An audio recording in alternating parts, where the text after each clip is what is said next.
Okay, Mac. So I have some pictures open here, and I'm just going to show you like some before and after stuff. So this is like what it was before, and I had previously edited this picture, so it's not from like RAW or whatever, and then I re-edited it, having this here. So I already saved these as a preset, which is by using this button here, this plus sign, and you can save whatever you want as a preset.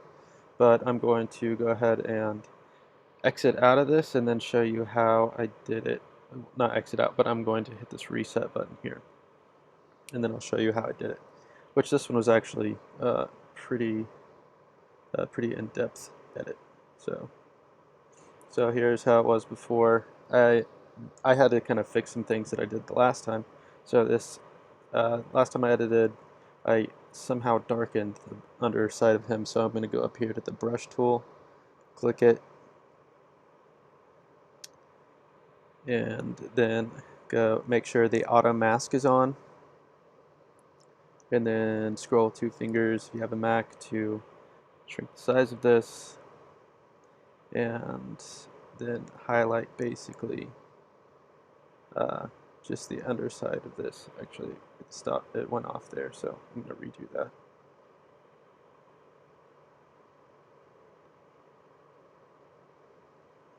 And then it's not what I meant to do. I'm just doing this so I can update exposure on the underneath side of him. And down here by his jacket too, that is.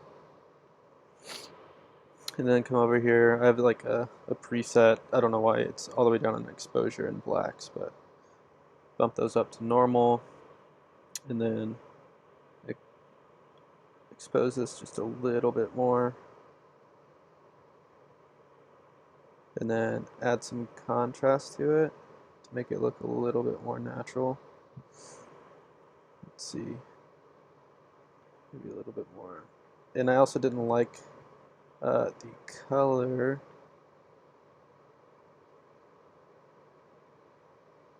Okay, so that's good. I didn't like the color of the blue in this, so went down here to blue, bumped up the or change the color back to a darker blue, and maybe change the. So I just mess around with these things a little bit to see which color I like the most. Doesn't really seem to be changing a whole lot.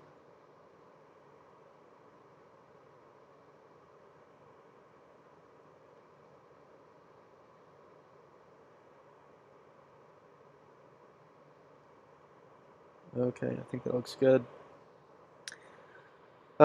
So I also didn't really like the color of the ground, so I did the same thing for that. I went to the masking tool over here. Guess I have to click it a couple times. Okay.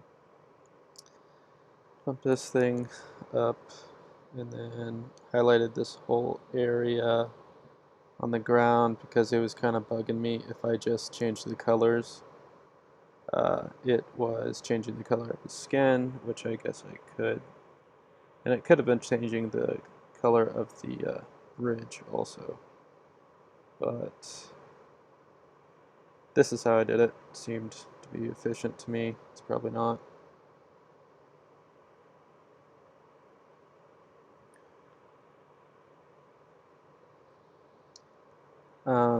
And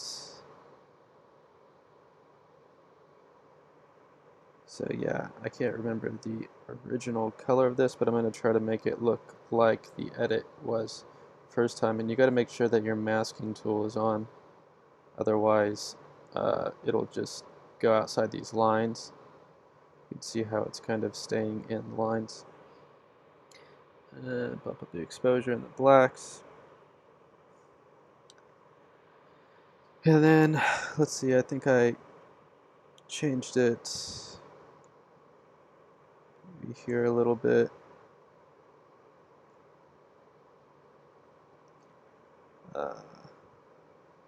And then bring down the saturation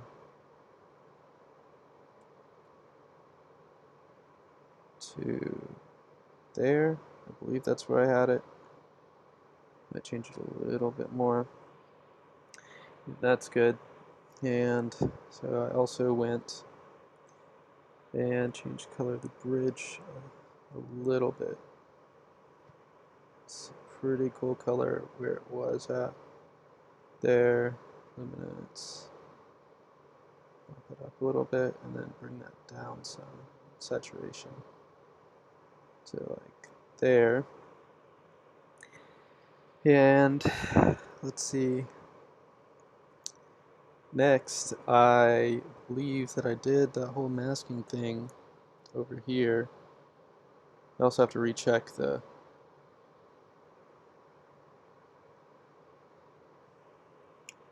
preset to make sure I didn't save it as having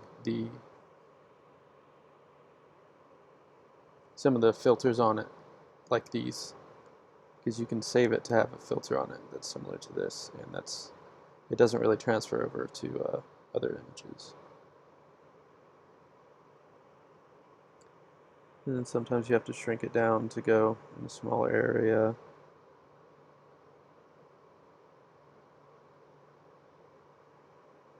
And try to be pretty thorough with this.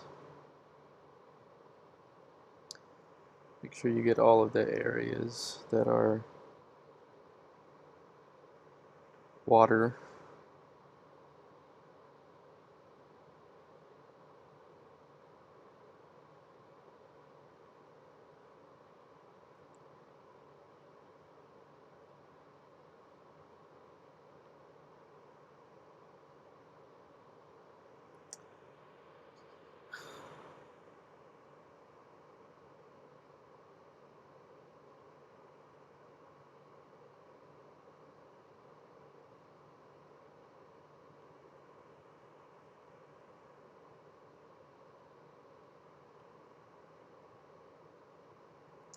And my computer is lagging a little bit, but I'll try to be as fast as possible.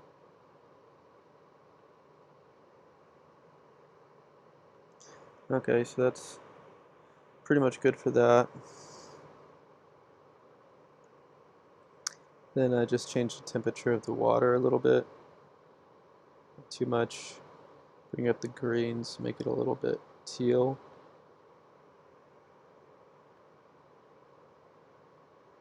Maybe bring down the exposure a little bit.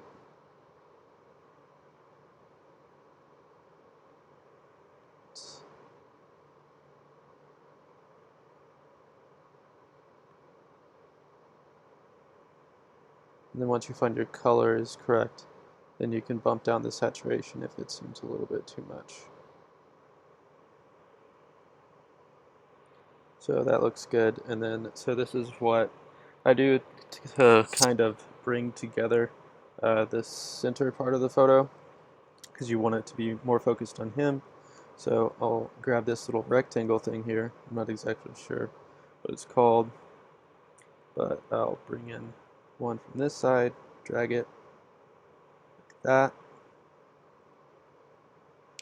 And you can see it affects mostly like 75% here, and then fades out in this section here, and you can move that entire thing if you need to. But I think I'm going to have it right about there, and you can turn it if you'd like that.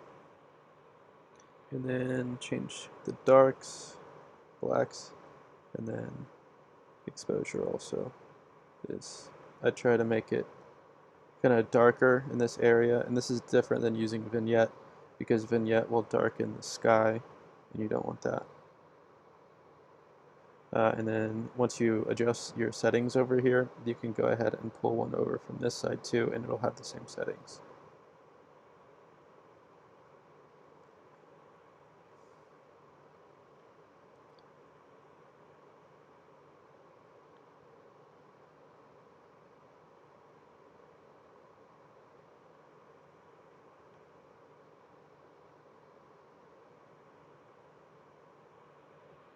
Okay, it's a little bit dark, and that looks good. So good on that. Let's see. Wasn't sure if I bumped up the clarity at all. Usually I do a little bit.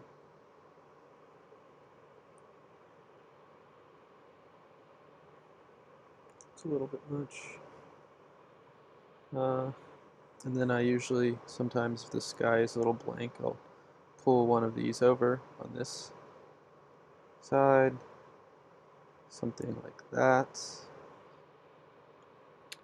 And then exposure, blacks, and I'll change the color of the sky a little bit if need be.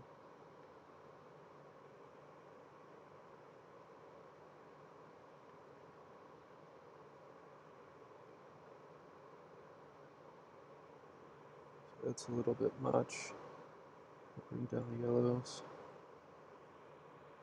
And then bump down this, not sharpness, dead. Saturation just slightly, so you don't want it to be overbearing in color. So I think this is a little bit different in color. And then also go down here to the tone curve. I usually set stop right there and make sure it is the RGB. So if it's not, go down here and click this and it'll be a different one entirely, but make sure it is the RGB one. And then you go down here to this one, and this bumps up your shadows so it's not like washed out. Or not washed out, that's not what I meant, but you know what I mean. Just like that. I've actually got some weird stuff going on there, so I'll have to go fix that. Unless I can let's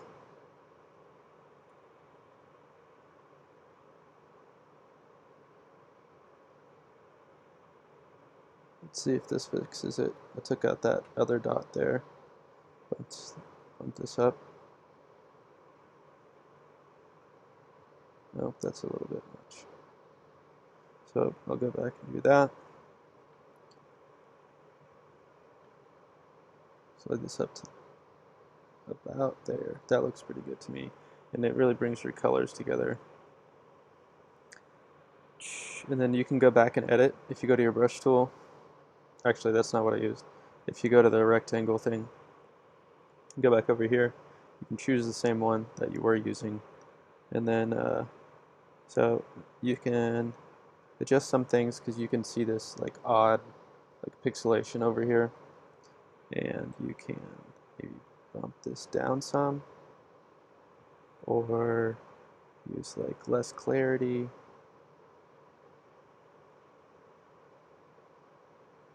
Or dehaze.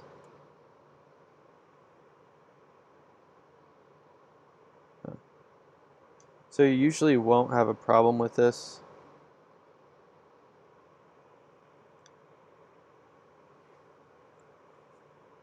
But since I had chosen a previously edited picture, I'm having some trouble with pixelation.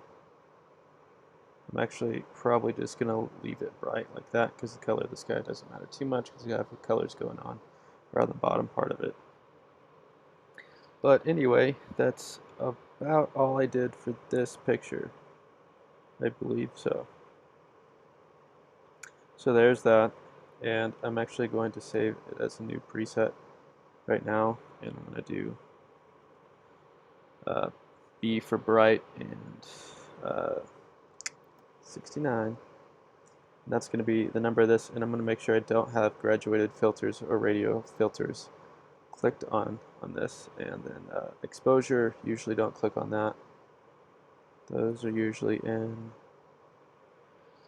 And then you don't want transform, your things on, lens corrections,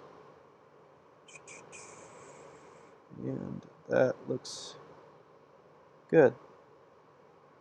So create this filter and then see the before and after on it. Looks about the same as the other one. And then so wanted to show you that this already has an edit on it, this picture, but go ahead and drop this other edit on top of it.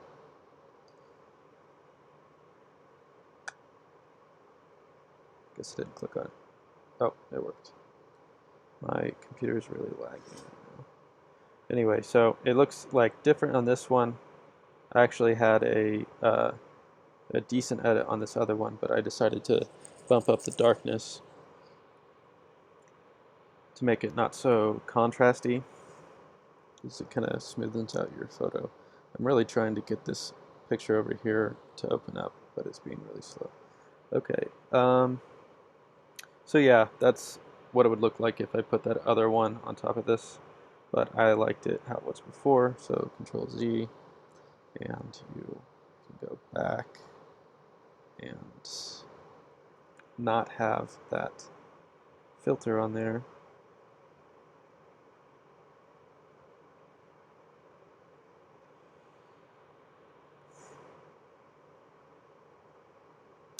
Just like that. You can see my one that I had before was completely different, and I can bring up the whole photo for you. So, I mean, this is a pretty decent edit anyway, but I mean, I kind of like whenever I bump up the shadows so it kind of flows together, but I also really like this type of edit. But that's a previous edit, and then I did this one recently. Anyway, I think that's about all for these for this little tutorial thing that I made. I'll show you some of the other ones I made. I don't know why it's zoomed in. Yeah, so I added a lot of color into this one and then brightened up the bottom of this so you can see, and it makes for a much better picture, if you ask me. But anyway, that's going to be the end of the picture tutorial. Hope it helped out. And done.